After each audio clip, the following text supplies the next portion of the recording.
Oi para você, um feliz sábado. É bom te encontrar neste momento aqui na casa de Deus.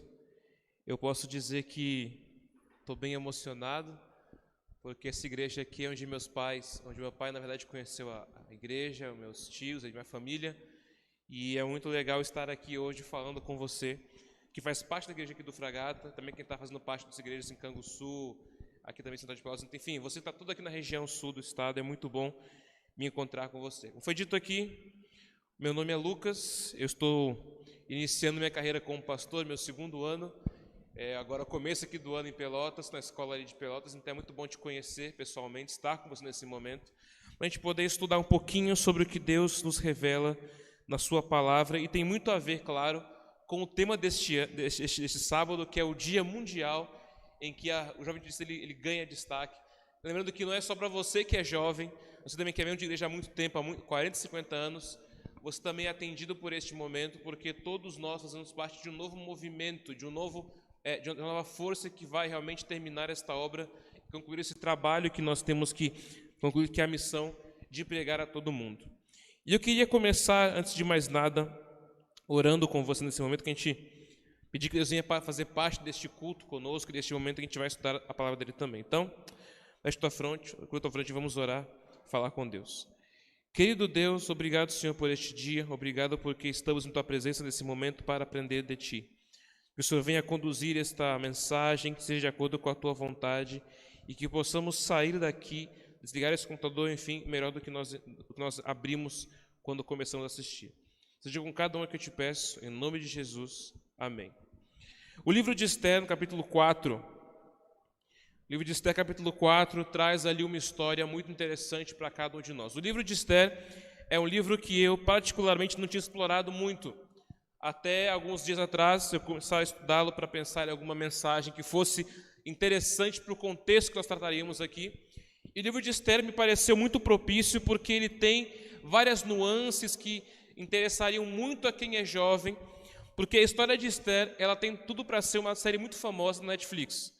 Tem o vilão, tem os heróis da série, tem tudo no contexto da série que a gente pode imaginar aí.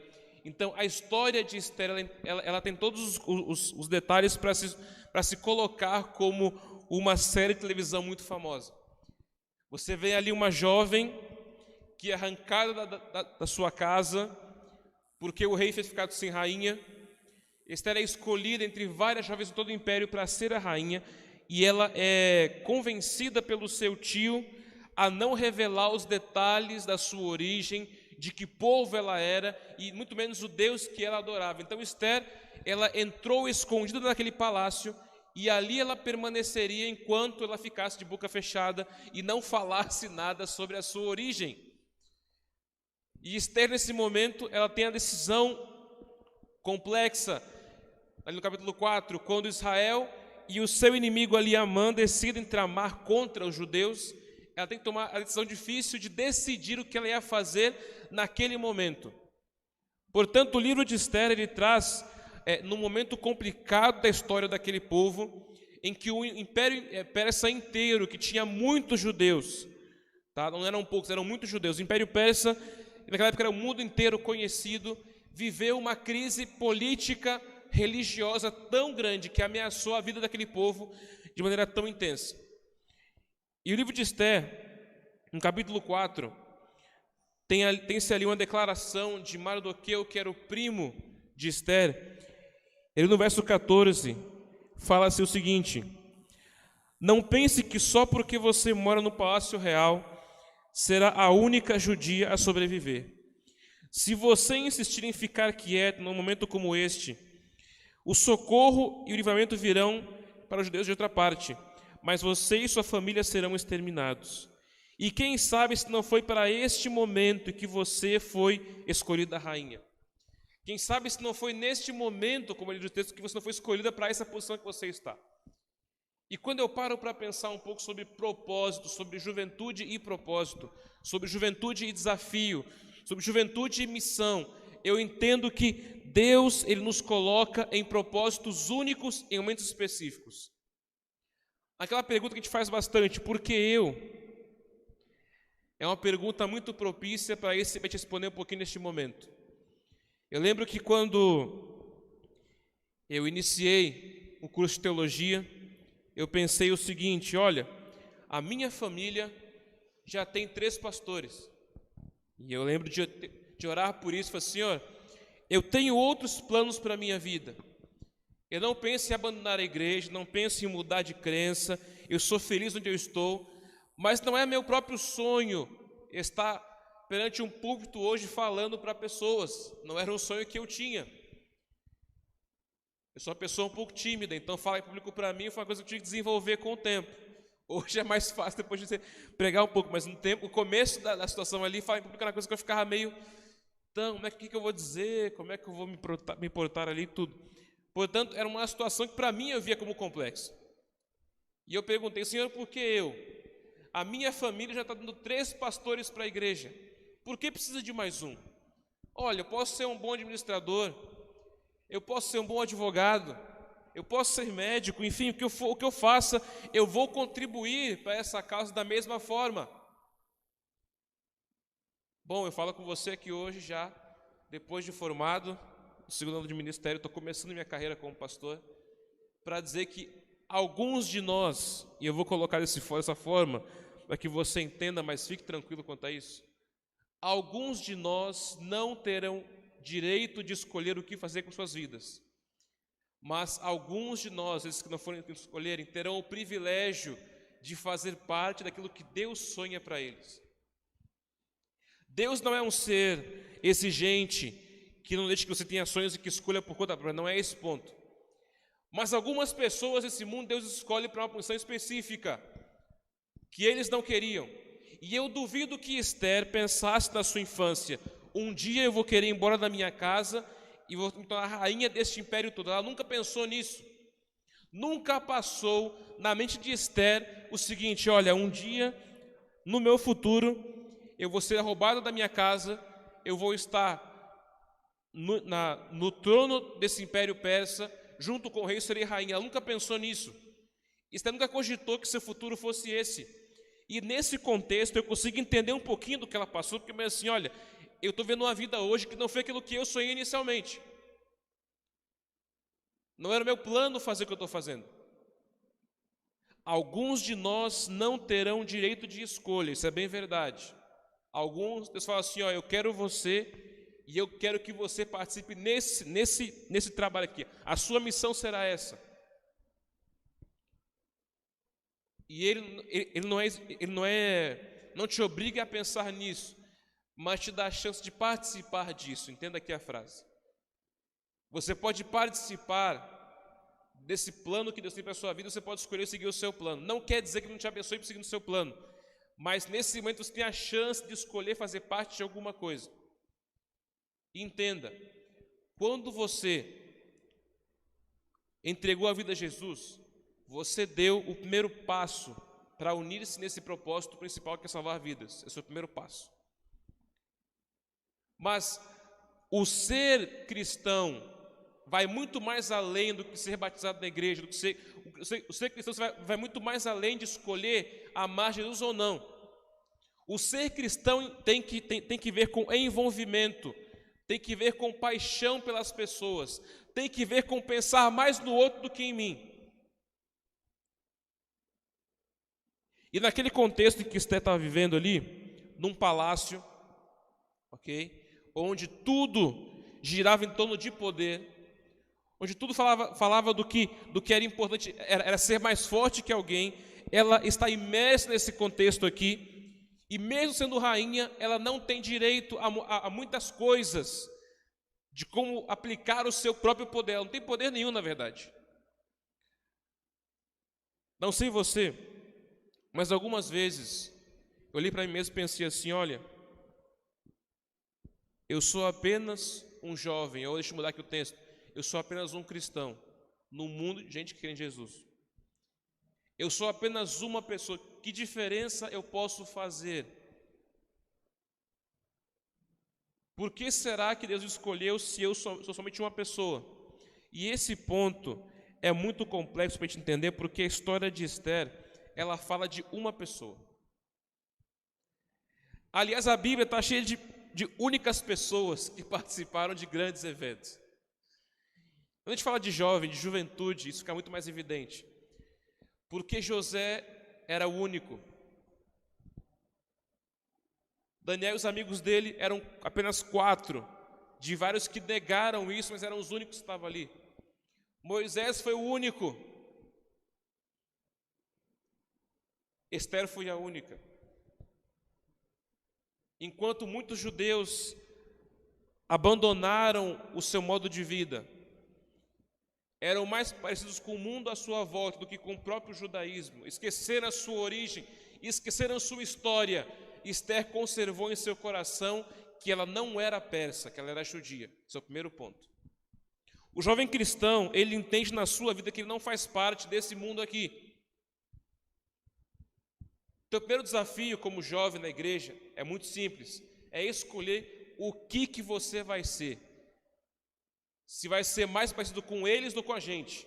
Esse é o primeiro ponto. Eu estava acostumado antigamente, quando eu era criança, a gente ia almoçar fora, minha família, e meu pai ia fazer oração antes de comer, e eu dizia assim: pai, a gente não pode orar aqui é um restaurante, não pega bem. Mas como não pega bem? Tinha cristão, eu falei, estou em casa, mas não precisa ter cristão aqui. Primeiro ponto aqui dessa mensagem de hoje para você é o seguinte: você como cristão tem que decidir, vai se parecer mais com eles ou com Jesus? É o primeiro ponto. Deus não te chamou para ser igual a todo mundo. Aquela frase de mãe, você não é todo mundo, também vale para Deus. Você não é todo mundo. Você foi escolhido para um propósito específico. Você é diferente. E sabe por que ser temeroso? Porque o que é diferente, esse mundo tende a combater. O que é diferente, esse mundo tende a estranhar. E é por isso que você não tem tanto medo de ser diferente. É por isso que você na faculdade, ao invés de pensar assim, eu tenho que ser crente aqui também, você pensa em mascarar isso, esconder o que você realmente é. É por isso que no teu trabalho, todo mundo pode ser desonesto e você pensa assim: se eu for honesto aqui, eu vou ser visto como maldoso, como traidor do grupo. É por isso que na tua vida pessoal, você pensa: princípios para quê? Meu jovem, você onde quer que esteja, meu irmão de igreja, onde você quer que esteja agora, você não foi chamado para ser igual a todo mundo, você é diferente, você nasceu diferente. E você precisa assumir isso para poder entender a mensagem que eu quero te contar hoje. Se você não começar por esse primeiro ponto, de que você é diferente, o que vem depois vai doer para você. Porque se você é igual a esse mundo, então você não está disposto a fazer nada para ajudar nesse contexto aqui, você não faz parte desse grupo. E eu vou ser um pouco duro e dizer o seguinte, se você não está disposto a tomar decisões duras para ser diferente, este grupo aqui não lhe cabe. Não estou te dando fora, não é isso. É que você vai ser um estranho nesse ninho aqui. Se você não está querendo se envolver, ser diferente, você vai ser um estranho aqui. Porque nesse grupo aqui de cristãos, nós estamos acostumados a ser diferentes. Nós somos estranhos mesmo. Ninguém aqui é normal. Você vai ver daqui a pouquinho como é que o negócio funciona, mas ninguém aqui é normal. Todo mundo aqui é diferente, é estranho. Porque enquanto o mundo fala que princípios não valem, nós dizemos que eles valem muito. Enquanto o mundo me ensina que tudo vale para poder ganhar alguma coisa no final, a gente fala não. Importa ser honesto. Enquanto esse mundo fala que eu posso ser igual a todo mundo e diferenças são estranhas, eu sou diferente porque eu quero ser diferente, não porque me obrigam a ser. E esse ponto aqui ele começa em Esther muito claramente, porque Mardoqueu falou assim, embora você não vá dizer que você é judia, você não é persa. Esther sabia que mesmo naquele palácio, ela não era um daqueles ali. E é o primeiro ponto da mensagem de hoje. Agora, entendi que eu não sou um deles. Entendi que eu não sou persa. Entendi que eu sou cristão, que eu sou diferente. Ótimo. Dali para frente, tudo que acontece na vida de Esther é porque Deus conduziu isso. Aquela moça foi para o palácio. Era uma entre várias de todo o império. O rei olhou para ela e falou assim: aquela moça é diferente. O rei amou Esther e falou assim: não, eu quero ela como minha rainha. Esther, do dia para a noite, sai de uma simples judia a rainha do maior império da terra naquele momento. E agora Esther, embora não tivesse poder efetivo, ela é muito influente e importante. E olha que interessante aqui o negócio. Esther, ela ainda não sabia por que ela tinha sido escolhida entre tantas mulheres que estavam ali. Não sabia ainda até chegar ao capítulo 4. Segundo ponto para você que hoje, como meu irmão de igreja, meu irmão jovem, meu irmão de qualquer contexto aqui, propósitos de Deus, eles não se revelam até que a hora certa chegue. Então a pergunta do porquê estou aqui, por que faço isso, por que estou aqui fazendo o que eu faço, essa pergunta se revela quando você aceita que Deus conduz os seus propósitos. A pergunta do porquê faço o que faço, Deus não irá responder se você insiste a cada dia em querer colocar a sua ideia de vida e não a dele. Entenda quão grave esse contexto se torna. Se você acha que você pode juntar as duas partes, não dá. Deus não é autoritário, mas Ele quer que você siga o caminho dele. É uma escolha sua. E Esther poderia falar assim: bom, agora que eu cheguei aqui como rainha, eu faço o meu caminho. Obrigado, Deus, até mais, a gente se vê em outro momento. Não é assim que a vida funciona com a gente. O único indivíduo que tentou fazer isso na Bíblia, não, haverão vários, mas um deles foi muito especial e foi Moisés. Moisés pensou assim: bom, eu entendi meu propósito, eu sobrevivi enquanto muitos morreram, então eu vou matar esse egípcio aqui porque eu vou começar a rebelião armada contra o Egito. Não é assim que as coisas deviam funcionar.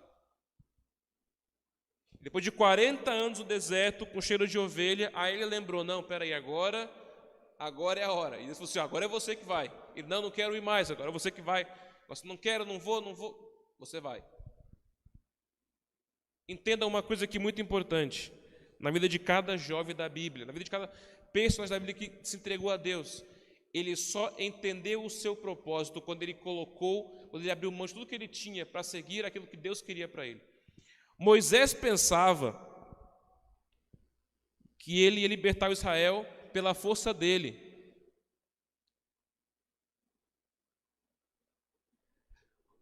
Esther não foi desse jeito. Ela pensou: bom, não sei por que estou aqui agora, não entendo o contexto, mas seja o que for, eu tenho um lado para escolher. E Esther capítulo 4, a gente leu aqui nesse momento, do 3, na verdade, para frente, o vilão ali, Amã, aparece, tem um plano horrível, assim: olha, rei, tem um certo povo aqui no império que não guarda as tuas leis, não segue teus deuses, eles não pagam os impostos, e é o seguinte, eu odeio tanto esse povo que eu vou pagar o Senhor para matar esse povo. Olha só, eu vou pagar para que o Senhor me dê ordem para exterminar esse povo todo. O rei falou assim: bom, não vai ser culpa minha, ainda vou ganhar para isso, pode fazer, vontade. E olha só o negócio aqui. O Mardoqueu, quando descobre isso, o Mardoqueu ele fala assim: ele vai lá na porta do palácio, chora, muda suas roupas, muda tudo. A Esther não entende o que está acontecendo. Esther não sabia do decreto até então.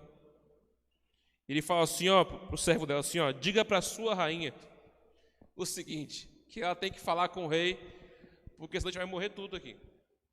Diga para a sua rainha que se você não falar com o rei, não buscá-lo, nós iremos morrer todos. E olha que interessante aqui a história. Capítulo 4.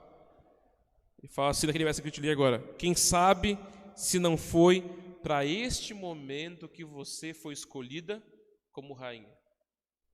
Senhor, Esther, Foi para esse momento, possivelmente, que Deus te colocou aí. O seu porquê agora é explicado, porque é esse o propósito que você tem na sua vida. Recado número 3. O que Deus quer de você só aparece quando você realmente precisa disso.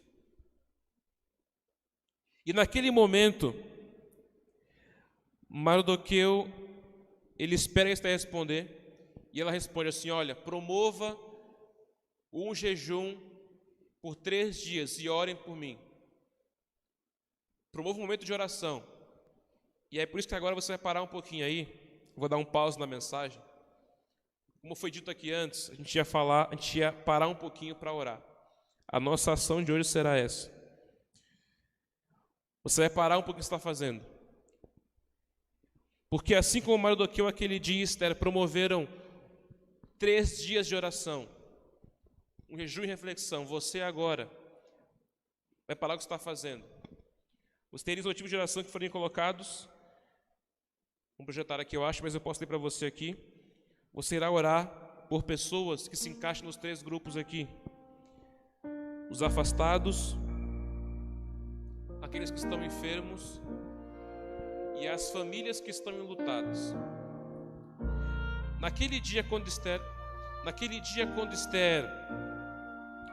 iniciou esse jejum e oração com os seus servos no palácio, e todo Israel, todo o império orou pelo mesmo motivo, Deus ouviu aquela oração, Deus ouviu. Tu conhece bem a história, a gente vai falar daqui a pouco sobre isso aqui, mas por agora, entenda que a oração é importante, como foi naquele momento, também é importante hoje. Esperar 3 minutinhos de oração agora. Eu vou parar um pouquinho aqui, 3 minutos básicos aí. Fale com Deus, converse com Ele, a gente já se fala daqui a pouquinho.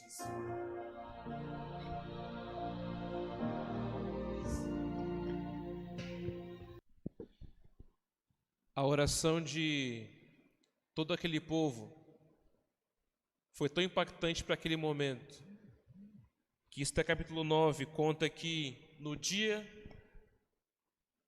da morte dos judeus, depois que Esther desmascarou o seu inimigo, quando Esther mudou a história do povo todo, diz que aqueles que avançaram contra os judeus, Deus mudou a sorte do povo, e Deus tornou o pranto, a preocupação em vitória. Naquele momento em que Israel viveu em complicação, medo, preocupação, incerteza, Deus mudou a sorte daquele povo, quando eles se comprometeram a não somente orar, mas se envolverem de fato com a salvação deles mesmos, daquele que estava à volta deles. E como diz aqui o tema de hoje, chegou o momento, chegou a hora de você pensar em algumas coisas. Primeira delas, que tipo de jovem, que tipo de cristão você é? Que tipo de ser humano que diz que ama Jesus você é? Porque tem gente que somente segue Jesus, de longe, tal Pedro, para ver o que vai acontecer, que não se envolve em nenhum aspecto com quem Jesus Cristo é e o trabalho dele. Que tipo de cristão você está sendo hoje? Aquele que vê de longe ou aquele que realmente é diferente e se envolve até a raiz do cabelo com Jesus? Porque tem gente que no final dos tempos, quando for chegada a hora das fogueiras serem realmente acesas, que vai virar as costas para Jesus e vai abandonar a fé que supostamente criou a vida inteira.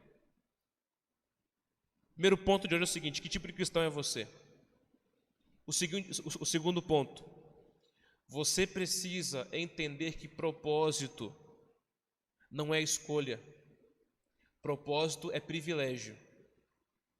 A escolha está em aceitar isso ou não. A escolha não é falar assim: eu quero este propósito. Não. Deus escolhe por cada um de nós. Moisés não sonhou com aquilo. Esther tampouco, José tampouco, não sonharam com o que eles receberam de Deus. Mas todos eles entenderam que propósito é um privilégio. E eu vou te mostrar agora umas fotos que estão aí no PowerPoint agora. Eu vou te contar uma coisa que aconteceu comigo. Não porque eu sou bom, ou porque eu sou inteligente, não é porque eu sou capaz, não é por isso não. É porque eu sou ruim demais. Porque eu não mereço mesmo. Eu te mostrar algumas fotos de lugar onde eu pude estar durante um ano. Pode passar a próxima foto. Você vai vendo que este lugar é muito bonito. Pode passar, você vai perceber aí.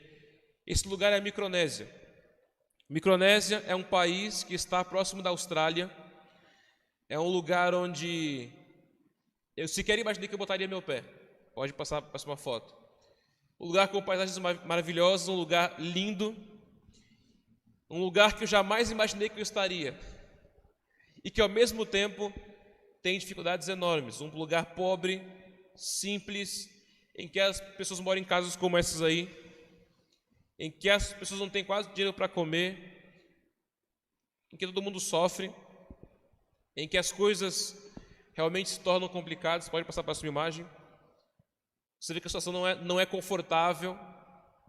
Próxima imagem, por favor. E nesse contexto, essa aí foi a minha igreja durante o ano que eu morei lá. Um lugar simples, longe de tudo, uma ilha deserta, quase deserta, longe do contexto de urbanização, de civilização. Essa é a Micronésia onde eu morei. E Deus me deu a chance, nesse lugar, de ser um missionário. Deus me deu o direito de poder falar assim hoje, que eu fui um missionário. A próxima imagem vai mostrar aí um grupo de pessoas. Esse sou eu, 2019, ali com rapazes e moças que eram todos americanos. Eu não falava inglês quando eu cheguei lá. Próxima imagem, por favor. Essa é a minha família lá na missão. Eles não falavam português e eu não falava nada de inglês naquele momento, aprendi lá com eles. Jovens que decidiram parar o seu curso, parar a sua vida por um ano, alguns até mais tempo, para ajudarem pessoas que eles não conheciam, num lugar tão longe que eu nunca pensei que existiria no mapa. Você procura hoje Pompei, que é onde eu morei, é um ponto vermelho no mapa mundi, no meio do Oceano Pacífico, perto da Austrália, do Japão, aquela região lá. Próxima imagem, por favor. Eles fizeram de tudo lá. A gente cantou, a gente pregou, a gente tocou a vida das pessoas com instrumentos, ou com as mãos, ou com o coração. Próxima imagem. Nós estamos escolas, próxima imagem, hospitais, e eu vou terminar com a última foto que ela colocou. Pode botar a última foto, por favor. Próxima foto. Nós trabalhamos de tudo ali. E eu lembro que quando eu recebi chamado para ir para esse lugar, era o dia 7 de janeiro de 2018. Começo do ano, em janeiro, eu estava pensando em minha formatura. Aqui o pastor Everton me conhece, a gente estudou um semestre juntos. Eu já tinha ido para o Uruguai um tempo antes, eu pensei assim, olha, já fui para o Uruguai em missão antes, para que outro ano? Para que outro lugar e tão longe como esse? Propósitos não se escolhem, você pode participar deles se você quiser. E o terceiro ponto aqui importante, o jovem cristão, ele precisa estar envolvido. Ele não é qualquer um. Ele é alguém diferente, que aceita um propósito e que luta por ele toda a sua vida. Decore isso aqui. O jovem cristão, o cristão que nasce na igreja, em qualquer aspecto, ele é o cristão que é diferente, que vive um propósito que ele não escolhe, mas que ele ao mesmo tempo assume ser o mais próximo de Deus possível para salvar pessoas e dedicar-se a estar envolvido. Meu desafio para você hoje é muito simples. Envolva-se. Quem sabe se não foi para esse momento que você é um cristão. Foi para esse momento específico que você foi colocado onde você está. E eu vou encerrar dizendo para você o seguinte. Você não escolheu, talvez, o que você está vivendo na sua vida agora. Um ano de pandemia, a gente não escolheu isso. Você não escolheu, talvez, as dificuldades que a sua vida assumiu. Quando você virou crente, você talvez não pensou que fosse tão difícil como está sendo para você agora. Para alguns que estão me ouvindo. Mas te falo uma coisa. Você pode escolher hoje Ser só um cristão que vê o culto pela internet, ou ser aquele que, pelo celular, pela televisão, pessoalmente, seja o modo que for, se envolve para salvar vidas. A escolha desse ponto é sua. E eu desafio você, neste momento, a pensar um pouco mais nisso.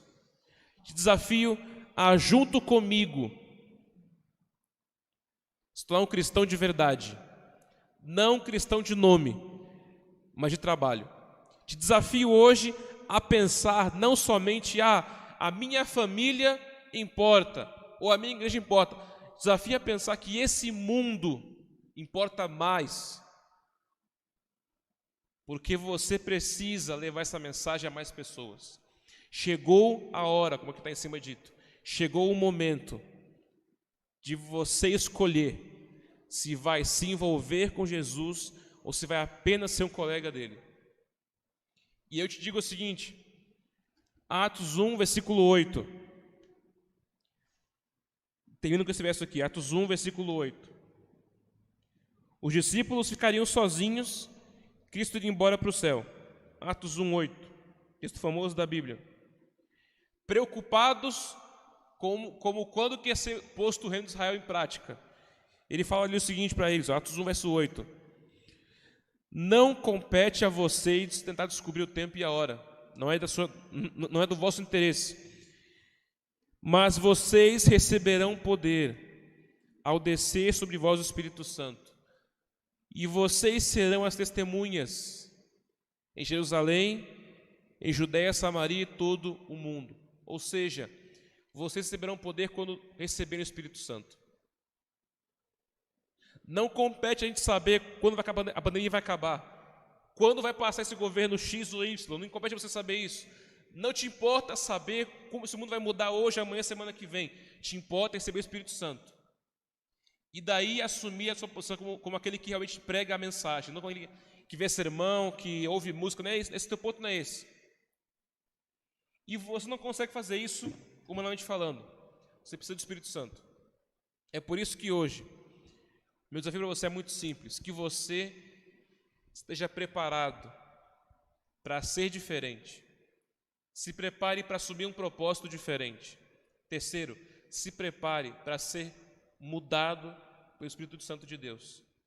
E eu te garanto que, tal como foi com Esther, você vai fazer diferença nesse mundo, mesmo que seja uma pessoa só. Ora, uma única mulher, que naquele tempo, pela cultura errada daquele contexto ali, era só um acessório do rei. Se uma mulher que se colocou nas mãos de Deus conseguiu mudar todo o Império Persa naquele momento, imagine nós, o que podemos fazer hoje se nós nos colocarmos nas mãos de Deus. Meu desafio muito simples para você hoje. Chegou o momento de mudar a sua ótica de vida. Chegou a hora de pensar diferente, assumir um propósito para a sua vida. E eu espero que Deus te dê chances enormes de servir a Deus. No Brasil, na Micronésia, na Europa, África, seja onde você estiver. Mas que você possa, onde ser colocado por Deus, o Espírito Santo dele, mudar o seu contexto de vida. Mudar o seu local onde você mora, tua faculdade, teu trabalho, enfim. E que você possa, cada dia, ser aquele que ficará de pé quando o mundo inteiro se curvar ao pecado. Você será cá de pé porque você tem uma mensagem a dar a este mundo. Eu vou orar contigo nesse momento agora para que a gente possa então terminar esse culto de hoje falando com Deus. Vamos orar então? Querido Deus, obrigado, Senhor, por este dia. Nesse momento a gente para um pouquinho para lembrar o quão importante é o jovem adventista, o cristão em geral.